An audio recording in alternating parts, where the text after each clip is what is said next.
Live from somewhere around the Sea of Galilee, it is Hanok Young, and last days of a tour, so he may be a little punchy, maybe a little tired, at times maybe a little grumpy. We'll find out. Hanok, how are you? I'm doing great, thanks, Mike. Lots going on here in Israel. I hope you're Yeah, doing well. yeah, Wow, so many things have happened, and we missed. I was unable, unfortunately, to record the update with you last week. yeah. So let's, in no special order. Go for it. Uh, Iran and Saudi Arabia have reestablished diplomatic relations again. Saudi Arabia was part of this, you know, sort of pro-American front against Iran. They were supposed to be a sort of practical ally of Israel, not in a sense of friend, but it's the classic, the enemy of my enemy is my friend. Mm-hmm. Um, and it's interesting because all the analysis that I've read about that indicates because America has pulled back from an active role in the Middle East, Saudi Arabia doesn't think that America would ever come to its aid. Yeah. So they're looking to strike a deal with the devil. And Iran is very much the devil. So Israel was caught with our pants down around our ankles. Well, I guess this means Uh, that the new Live Golf tournament will now be in Tehran. God only knows. God Yeah. only knows. Okay. The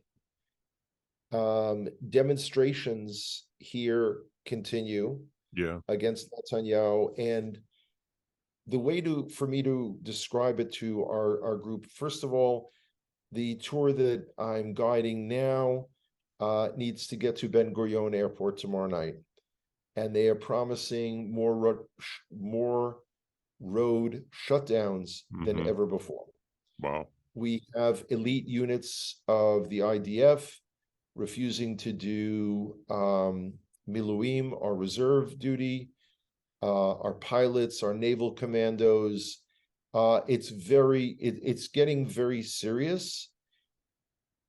And you need to understand, for 3 months now, all that anyone talks about is Netanyahu wanting to overhaul the judicial system to prevent himself from going to prison. So with everything on the Israeli agenda, we had a terrorist infiltration from Hezbollah in the north. We had a landmine go off. I mean, there should be warning bells. And in the media here, all we keep talking about is the potential for a civil war, which is insane. And it all comes back to Bibi Netanyahu and himself, in the same way that Arik Sharon in 2005 Yeah. surrendered all of Gaza to distract attention from his and his son's legal situations. That's very concerning. The level of rhetoric within the government is way over the top. I mean, it's really in your face. And our big buddy of the last few years, United Arab Emirates, is talking about downgrading diplomatic relations between us. Hmm. They also announced they've stopped, at least at this time, buying Israeli military equipment, and that's a big bucks deal.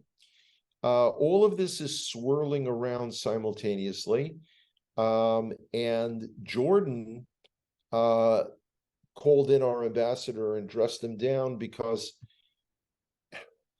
Bezalel Smotrich, our finance minister, one of the ultra right wingers, Mm-hmm. spoke at a conference and had a flag, a kind of a map that clearly included the current kingdom of Jordan as part of Israel. So, speaking about being politically incorrect, but and here, it's interesting. I have consistently tried to reveal what Netanyahu is all about. I've said it on repeated Yeah. Israel updates. Yeah. You've said it. And the feedback that I've gotten is Hanoch, I don't understand the axe you have to grind against Netanyahu, particularly after our last elections when people say to me, Hanoch, wake up, man, and smell the roses. This is the most right-wing government Israel has ever had. And I said, he's not going to do anything, you'll see. And sure enough, under American pressure, he's now stepped back and said, well, first he said that he's putting the idea of new Jewish communities, what Secretary of State Blinken calls settlements, putting those all on hold, like in the deep freeze. And this repeal of the Disengagement Act, and doesn't mean Israel's going to get Gaza back, but it means that the communities that we destroyed in 2005 in northern Shomron, the implication was with that law repeal, they'll be rebuilt. Well, he said today they're not going to be rebuilt. At the same time, Smotrich also got in trouble for saying there never was such a thing as the Palestinian people. Yeah, I saw that. The American government came out and said, that's not true. The Palestinians have a rich culture. We're very close to them, which made me realize that there is no shred of decency or intelligence anywhere in the government of the United States of America. Oh no, the rich culture of the Palestinians, I think wasn't that the hijacking of aircraft? Yeah, people forget that, or the murder of the older American, his last name was Klinghoffer, who was pushed off the boat by Palestinians, and he was an American. Anyway. Yeah, or an attempted murder in Hawara of a United States Marine, dual citizen. Yeah. 2 weeks after the murder of the Yaniv brothers, and all these Jews that were running around with signs, here about how they stand with Hawara. Again, a near miracle that this fellow survived. Oh yeah. Shot in the head with his wife and children. It's astounding, and all of this is at a rapid pace.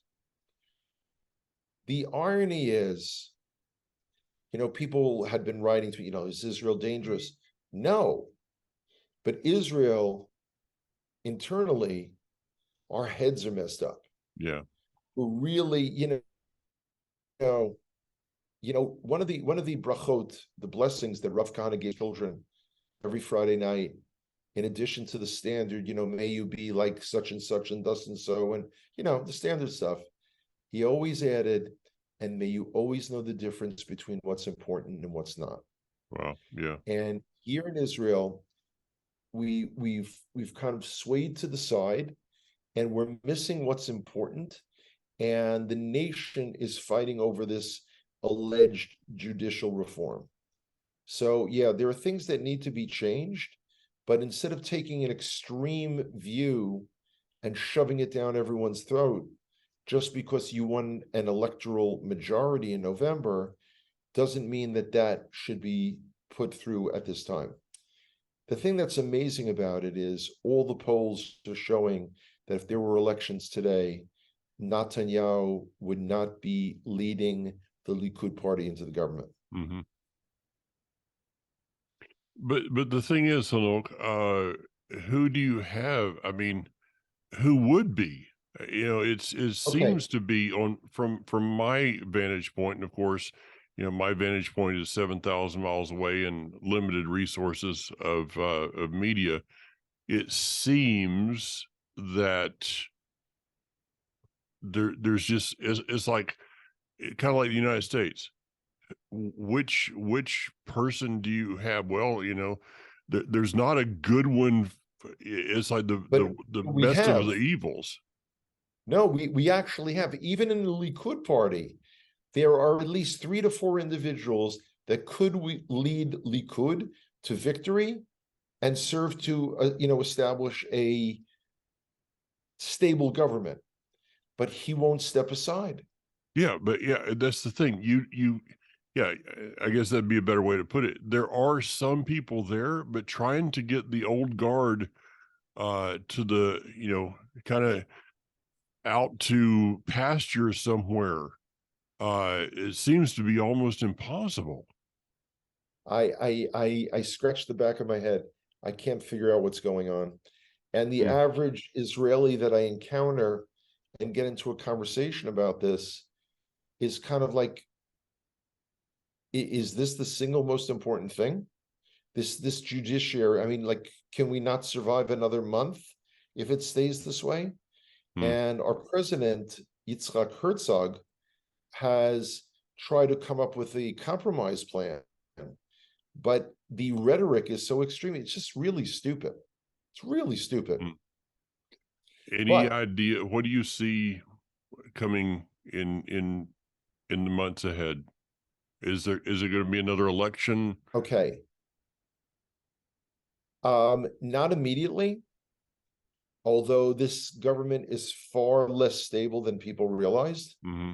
And any little issue, whether it's an issue with the Haredim, the ultra Orthodox parties, and I don't know the religious Zionist party, the real right wing in this government. I don't know. I mean, they promised their electorate that they were going to form a government that was going to build new communities in Judea and Samaria. Hmm. How long can they go and look at themselves in the mirror and say, yeah, this government is worth, being involved with? Yeah. Also, because of this uncertainty, our financial markets have suffered. People are Hmm. withdrawing money from Israel, withdrawing investments from Israel, and the shekel has fallen again against the dollar, Yeah, I and saw it's that. now 3.7 shekels as of yesterday. I have not seen 3.7. Oh, I In can't many remember that. years. Yeah. That was somewhere back during the Intifada days. I know that it hit 4.1 there for a little while, but 3.7, that's been It's close to 20 yeah. years ago. So it's weird. Now, on the other hand, I don't even remember in 2019 seeing this many Christian groups in Israel. Mm. I mean, in taking my group to a restaurant today, and we had a reservation, there was a group of 6 buses, 200 people Oh, that wanted to come at the same time. So we flipped our schedule and got in there early. Just a lot of stuff going on, a lot of visitors, a lot of people from all over the world. I actually have heard some English. I oh actually have wow. met some Americans. They're not here for Pesach. It's the Yeah. proximity to Easter. Yeah, of course. So that's fascinating and fabulous and exciting.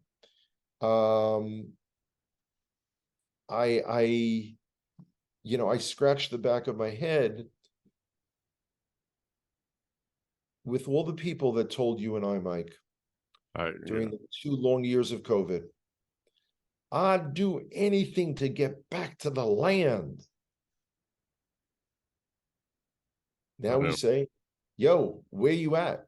Yeah. Yeah. Yeah, that's that continues to be a struggle. Um, so you have a number of tour groups over there for Easter. This would be mostly Catholic, I and I probably don't other know. Christian groups, maybe. Yeah, yeah, lots of not just Catholic, but lots of Christian groups, because people that have been on this tour that I'm guiding have run into a lot of their friends at places ranging from Arad to Beit Sha'an. So Hmm. that's been fascinating. Um, we won't see Jewish people visiting until we get a little closer to Pesach. Yeah, which is coming up very, very fast. Yeah, yeah. What do you see? I saw that the basically the Temple Mount is going to be status quo. Um, What about Ramadan? They are We we what I will. saw was Yeah. uh, lowered security regarding around that time. Is that just a Okay. headline, or is it actually going to be that? Astoundingly, we reduce the security so we don't agitate the Muslims. And as we get further into Ramadan, near the end in particular, they will suspend, as they do every single year, the right for Jews to even visit. Yeah. Again, we're talking about visiting, not praying, visiting the Temple Mount. This is a standard thing. And that's why when people tell me about our extreme right-wing government, it's like unbelievable, and we can't even stand up to Biden. It's really it's pathetic. Okay. Um, He the can't only stand thing up that's either. making me happy is I'm realizing that this is another stage in the sorting out process. Yeah. So that in the end it'll be fine. I also have little bits of good news. Okay. They reopened the Davidson Center Yeah. and they totally redid it. Wow. They've got the old film where the guy looked like the only Amish Israeli that ever existed in history. The guy, anyway, that's enough of an image. That film has been replaced, and there's a really good film there. Okay, Then now there's for another. those that don't know what the Davidson Center is, give us an update on that. Okay, the southern wall excavations of the Har Bayit of the Temple Mount. The Davidson Center is right near Shar Hashbot, the Dung Gate. They have a museum, and you have to pay for entry to be able to get to the southern steps. For all the time of COVID, and again until about a week ago, it was totally closed. Under renovations. So that's finished. The renovations of the Wall Center, WOHL, in the Jewish Quarter have not been completed. Hmm. The rebuilding of Tiferet Yisrael, the Beit Knesset, the synagogue that was destroyed by the Jordanians, with all the other synagogues, including the Churva synagogue, and it actually stands higher than the Churva, although it's down the hill, which is almost exactly opposite Burger's Bar. Is their construction on that's coming along really well. Wow. So Okay. that's also good news. The Burnt House has made revisions to their film,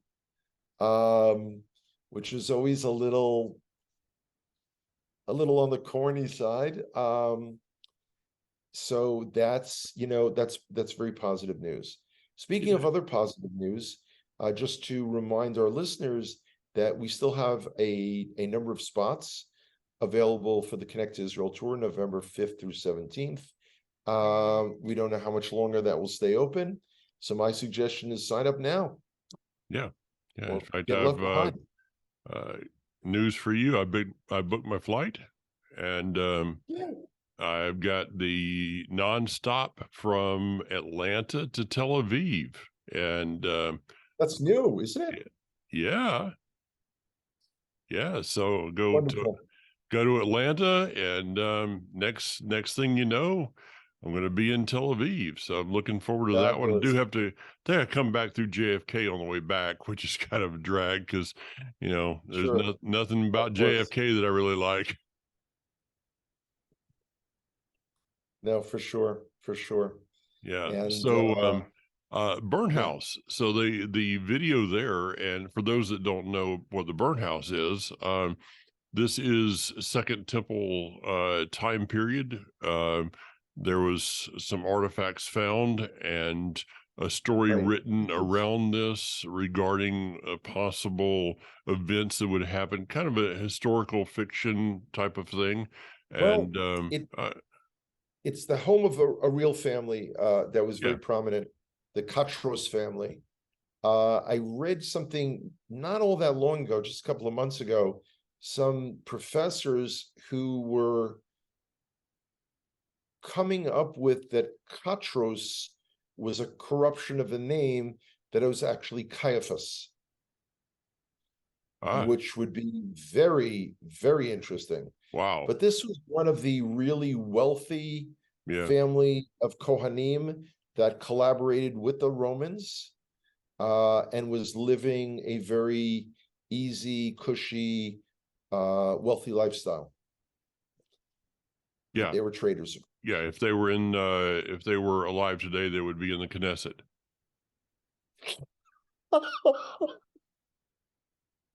I got to tell you, I hope people realize how incredibly true that is. You know, that it's not just like a cute little line, but it's like, yeah, that's absolutely true. That's absolutely Yeah. true. I mean, here's the thing, that politics has been corrupt for since the beginning of politics. Religion has been Yeah, corrupt. And when you put the two together, well, what do you have? You have 2023. crazy, man. Absolutely crazy. Yeah. Um, so I'm hoping that they'll arrange for some kind of compromise, because as a society, we're breaking down. Yeah. um the unity that we've been all working for years has been kind of ripped. So we're gonna have to catch up to that, because again, talking about the destruction of the second temple, I mean, when I remind people that we Jews in Jerusalem waged civil war against each other while the Romans were at the gates, Yeah. I mean, you know, that's beyond stupidity. That's suicidal. I mean, usually the way out of something is war. War unifies. But when you reach the Yeah. place that even a war does not unify you, that's a society that's on the edge of a major disaster there. I actually was having a conversation with some people recently, in the last few days, about the idea that, you know, because when people come to Israel to visit, they ask if you think there will be a war. Hmm. Whereas we in Israel, as you know, we always talk about when the next war will Yeah. be, not Yeah. if there will be. So that's a big difference. Um, and the reality is, when that happens, all of a sudden the country, you know, or like all of a sudden the stupidity about worrying about corrupt judges or corrupt politicians, which is worse, all of a sudden will be pushed aside. The question is, while we're busy, while our elite units are not training, or while they're focused on augmenting the police to pick up demonstrators sitting in the middle of our highways, you know, how much we're going to lose on that.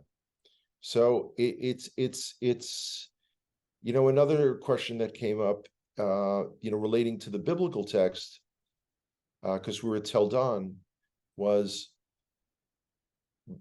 why didn't these people learn? You know, the children of Israel go from one generation after the other, repeating the same mistakes. And when I was asked about it, I said, well, actually, you have to look at it. That happens in every culture over the entire world. People reinventing the wheel, making the same mistakes that the generation previous did. Yeah. It's a Uh, shame. yeah. It's like somehow we can, if we make a golden calf, it's going to turn out different in our generation than it did in theirs. Yeah, it's all right. It's going to be a special golden calf, and we're not going to taint it with any, you know, views of idolatry or something else. And, you know, you and I have had this conversation many times. Around the circles that we've traveled in over the years, pagan is the single most misused word. And Oh, yeah. everyone's worrying about, you know, this being pagan. That's America, and Americans don't practice a pagan lifestyle. They practice a hedonistic lifestyle. Hmm. They want to go for what feels good and what's pleasurable, and, you know, what will alter their mind or state of consciousness, or getting high or getting drunk, whatever it might be. And that's the issue. But people say, oh, this is pagan. Stop using terms anachronistically, looking backwards, and pointing fingers and things. This is the time. Stop pointing fingers. And this is what we need to do in Israel. Stop pointing fingers, sit around a table, you know, as you say many times, strap on those big boy pants or skirts and work this out. Get it done. Yeah. Get it done. So, well, what a novel idea that would be. But yeah, we have people that have never learned how to play in the sandbox together. So if you no. if you've got you got 50 years behind you of not playing in the sandbox correctly, chances are you're not going to start now. Just Yeah. thinking. Yeah. Now's not the time to start. It's going to seem way too weird and strange. Yeah, yeah, it is. It is. So uh so you drop off your group tomorrow night and then kind of start Tomorrow to night, the thoughts of Pesach ahead of us. yeah, I mean, it's interesting. It used to be when I was in America after Hanukkah, I'd begin starting to have anxiety about Pesach because in America, kosher for Passover foods are only available for a brief period of time. Yeah. They're usually put out around Purim, and once they're gone, they're gone. In Israel, they don't put out Pesach foods until about a week before Pesach because Hmm. everyone's still so it's much more readily available here and plentiful. I mean, we've got 7 million Jews in our country. Yeah. So on the one hand, that's good. And I go back to, I'm trying to fill my schedule with day guiding, or private guiding, and trying to piece together the schedule. This is, it's great when you've got a tour. Like it's always amazing when we've got our Connect group. And then for some reason, which I still don't understand, y'all get back on that plane and go away. And it rips me apart. Someone was asking me today, I said, everyone in the world that I want to hang out with happens to live in the United States of America. Yeah.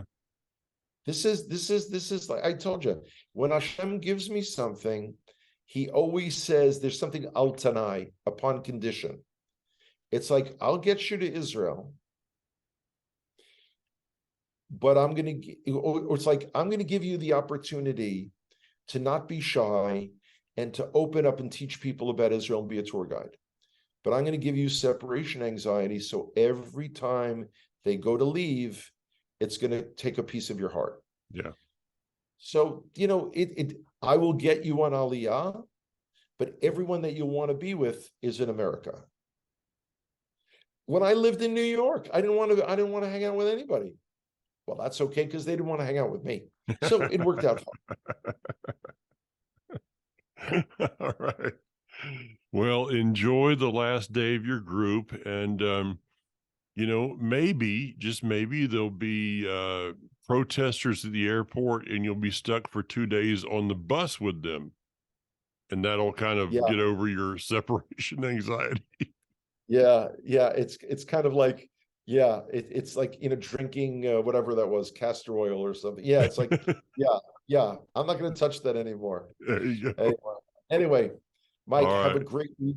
Take care of yourself. Love to the family.